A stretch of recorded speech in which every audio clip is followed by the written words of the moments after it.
बिस्मिल्लाहिर्रहमानिर्रहीम।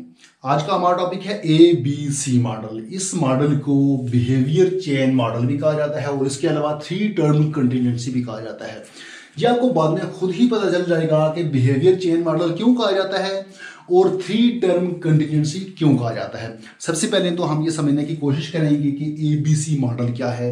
ABC model असल में एब्रीवेशंस हैं। A एंटीसीडेंट, B बिहेवियर और C कंसीक्वेंस। एंटीसीडेंट का मतलब है पहले वाक़या होने वाला साबका रवैया और बिहेवियर का मतलब है रद्द अमल। इसी तरह कंसीक्वेंस इंजाम, नतीजा, रिजल्ट्स वगैरह। इस मॉडल को समझने के लिए एक एग्जाम्पल को समझना बहुत ज़रूरी है। फर्ज करते हैं कि एक वालिद अपने बच्चे को लेके मार्केट में चला जाता है कुछ शॉपिंग करने के लिए। बच्चा भी उसके साथ होता है। मार्केट में बच्चा एक शॉप पर एक गाड़ी देखता है और अपने वालिद से कहता है, पापा मैंने ये वाली गाड़ी लेनी है। तो वालिद उसको कहता है कि नहीं बेटा, मेरे पास इतने पैसे नहीं हैं, उसका बजट मैनेज नहीं हो रहा था। उसने बच्चे को इनकार कर दिया। फिर उसके बाद बच्चे ने देखा कि मेरी बात नहीं सुनी जा रही, तो बच्चा रोना शुरू हो गया कि मैंने ये वाली गाड़ी लेनी है। फिर भी नहीं सुनी गई तो बच्चा ज़मीन पर लेट गया, ऊंची आवाज़ में रोना शुरू हो गया। वालिद ने जब बच्चे का ये वाला रवैया देखा तो वालिद ने बच्चे को गाड़ी लेकर दे दी। अपना बजट किसी तरह से मैनेज किया और बच्चे को गाड़ी लेकर दे दी। यहाँ 3 बातें हुई, 3 तरह की बातें हुई। पहली बात क्या कि जब बच्चे ने गाड़ी देखी, गाड़ी देखने के बाद बच्चे ने अपने वालिद से रिक्वेस्ट की जो उसे करनी चाहिए थी। अपना जो उसने अपना साबका रवैया, जो उसका असल रवैया है, वो उसने शो किया और उसके बाद उसने देखा कि मेरी बात नहीं सुनी गई।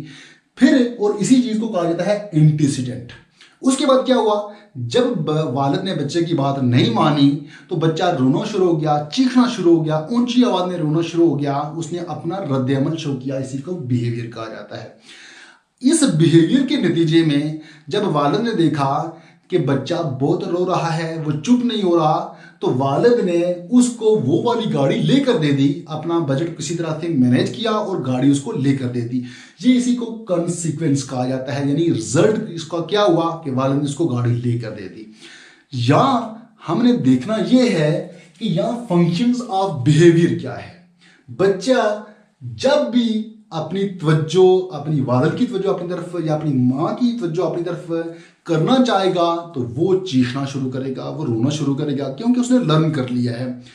To get attention, to get any item, toy, वो कोई चीज़ हासिल करने के लिए या फिर कोई खिलौना लेने के लिए वो इस तरह का बिहेवियर शो करेगा।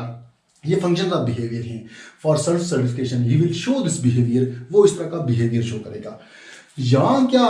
यहाँ हमने देख लिया कि बच्चे ने ये सीख लिया कि जब भी मैं कोई चीज़ लूँ या फिर किसी की तवज्जो अपनी तरफ करूँ तो बच्चा रोएगा। उसने ये सीख लिया कि मैंने रोना है, मैंने चीखना है, ज़मीन पर लेट जाना है, तब जाके मुझे ये वाली चीज़ मिलेगी। ये तो आ गई ना आम जनरल सी एग्जांपल। अगर इसको एजुकेशन में देखा जाए तो एजुकेशन में इसकी एग्जांपल ये हो सकती है, फर्ज किया क्लास में एक बच्चा दूसरे बच्चे की सीट पर बैठ जाता है। ये उसका शौक था कि मैं दूसरे बच्चे की सीट पर बैठ जाऊं। इसको स्टिमुलस कहा जाता है, एंटीसीडेंट का दूसरा नाम है। दूसरे बच्चे ने बिहेवियर शो किया, उसने रद्द-ए-अमल शो किया, गुस्सा किया, इसको रिस्पांस कहा जाता है। और जिस बच्चे की सीट थी उस बच्चे ने अपनी टीचर से शिकायत की, ये उसका कंसिक्वेंस है। ये इसको रीइंफोर्समेंट कहा जाता है। ये पॉजिटिव भी हो सकता है और नेगेटिव भी हो सकता है। पॉजिटिव में बच्चों को अवार्ड रिवार्ड दिए जाते हैं और नेगेटिव में बच्चों को पनिश किया जा सकता है, उनको डराया जा सकता है, उनको धमकाया जा सकता है। इन चीज़ों से बचना चाहिए।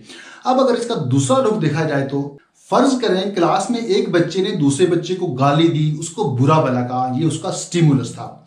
अब टीचर ने उसकी बातें सुनी, उसकी गाली सुनी और उसके बाद वो खामोश रही, उसने किसी तरह का बिहेवियर शो नहीं किया।